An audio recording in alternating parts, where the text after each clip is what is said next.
Assalamualaikum warahmatullahi wabarakatuh. I'm Nurul Sakinah from Group 7.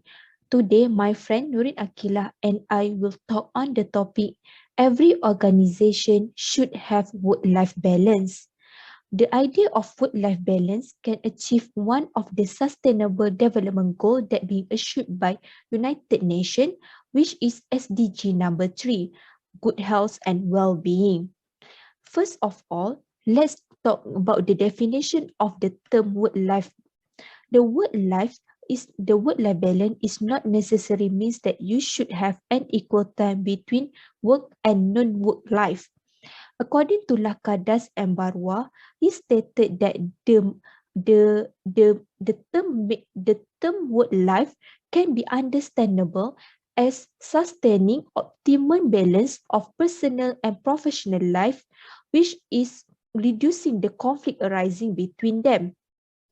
The working adult facing many struggle in managing limited time per day to meet the work expectation, financial obligation, and duty towards family. Thus, the main purpose to have work-life balance is to reduce the conflict arising between work and other duties in life. The issue arising in implementing work-life balance is that some employers argue that work-life balance is just a trend and fail to understand that work and life is interrelated with one another. However, the poor working life balance by working longer hours in a day, and then we have to wake up in the morning and repeat the same routine for the whole year will create a serious problem in the long run. According to Employment Act, the maximum working hours is 48 hours per week, which is in average 8 to 9 hours per day if an individual working for 5 days per week. Unfortunately, based on study in banking sector in Malaysia, the employees on average works for 52 hours per week, which can consider violating the Employment Act. However, many employers neglect about this Employment Act and keep repeating the same routine to the other employees. Thus, it is proven that every organization should have implement work-life balance because it follows the current changes in the working environment. It causes have problem to the employees and lastly creates a biased judgment towards unmarried employees.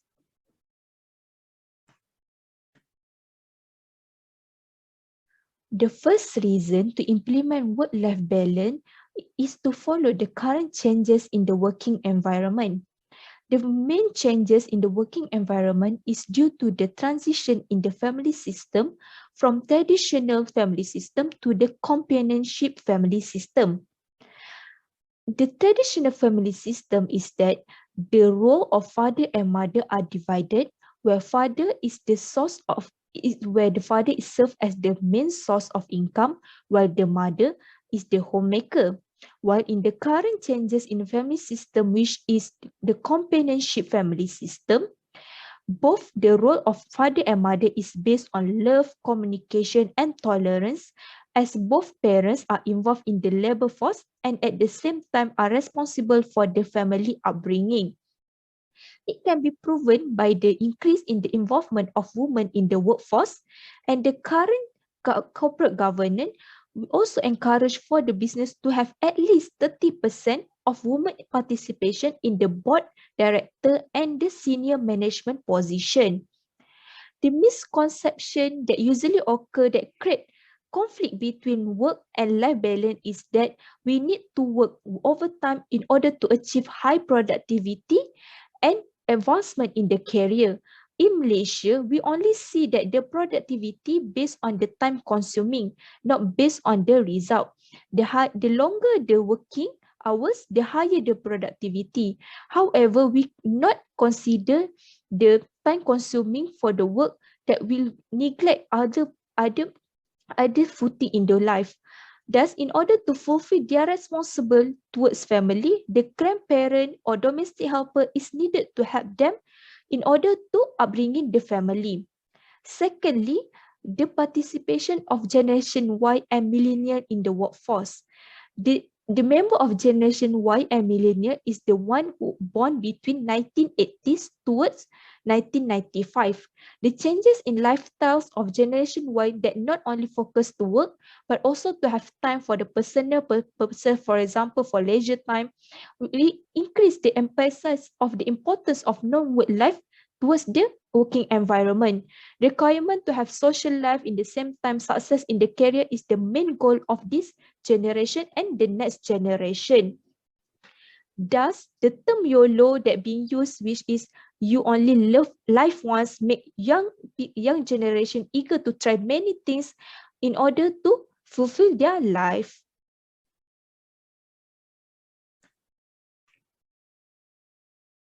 The second reason to have the implementation of work-life balance in the organization is that the poor work-life balance will causes health problems to the employees.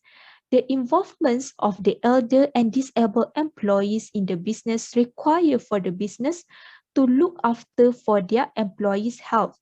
Nowadays, the retirement age has been extended up to 60 years old, and we can see employees in the private sector up to 70 years old still work for the company.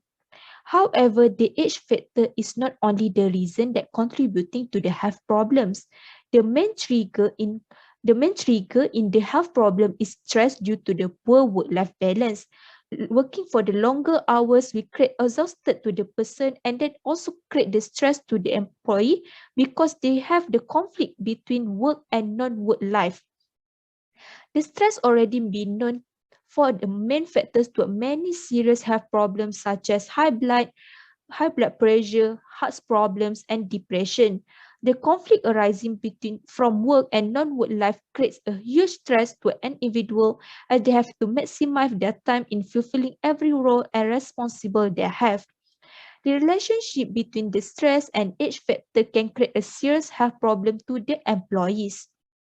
Next, job satisfaction. The job satisfaction is important after being occupied by work for long hours per day. In fact, job satisfaction is highly related to burnout, self-esteem, depression, anxiety, and to a lower extent perceived physical illness.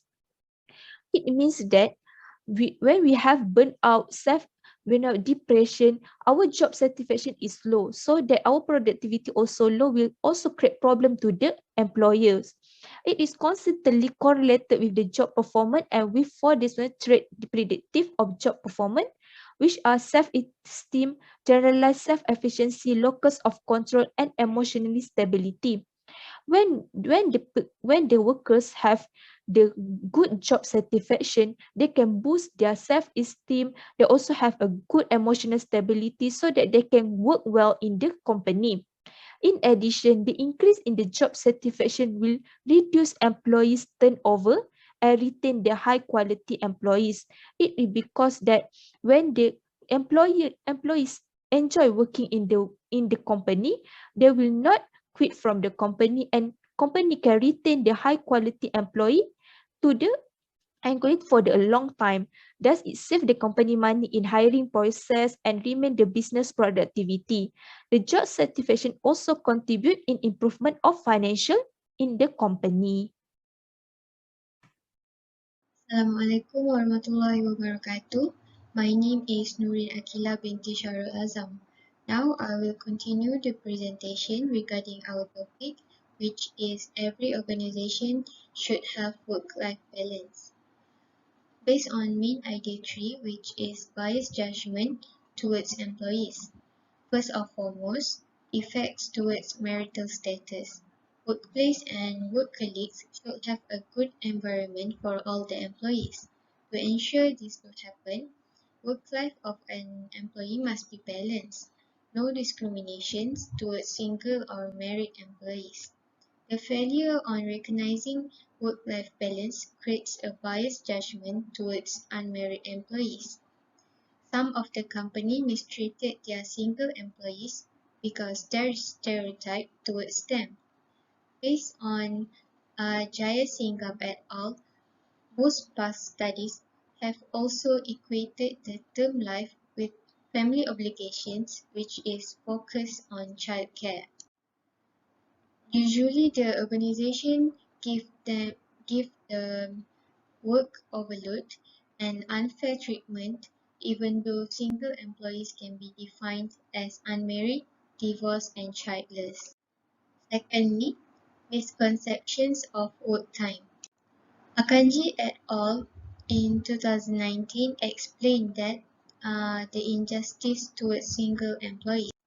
Mostly single workers purposely given more responsibility work more unsocial hours, often sacrificing personal commitment in order to be considered to married employees. We can see this type of misconception in variable field of works, whether in professional, semi-professional, or work labor. This inaccurate assessment of the importance of non-work time of singles work time is more available, and that non-work activities inconsequential reinforce perceptions of ill treatment as a form of interactional injustice from those in authority. For the third point, single employees also have personal interests that should be taken care of. Based on Jayasingham et al., a misunderstanding arises by most organizations towards the obligation to the parent and family for the single employees. According to LPPKN 2019, as cited in Jayasingham, it is common in Malaysia to live with beloved family members regardless of marital status. Furthermore, it is a duty that should be fulfilled by children towards their elder parents.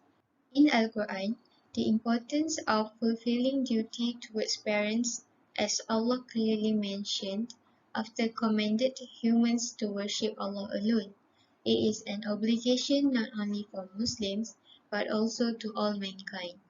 The recognition of this responsibility towards the parent by the single employees is crucial, as it also becomes the emotional and psychological factors that will determine the performance of the employees. To conclude, all organizations should emphasize a culture of work-life balance due to the current changes in the working environment.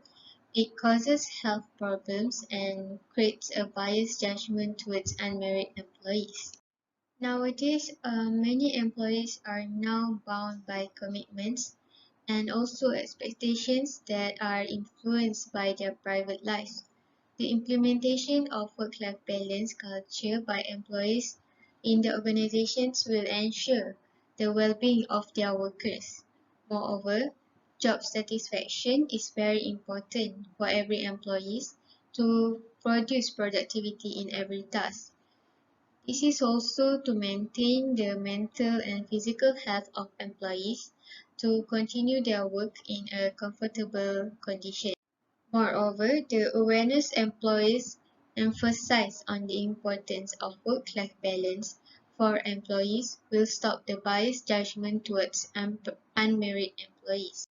It is employees' responsibility to help in pertaining good care of employees' well-being.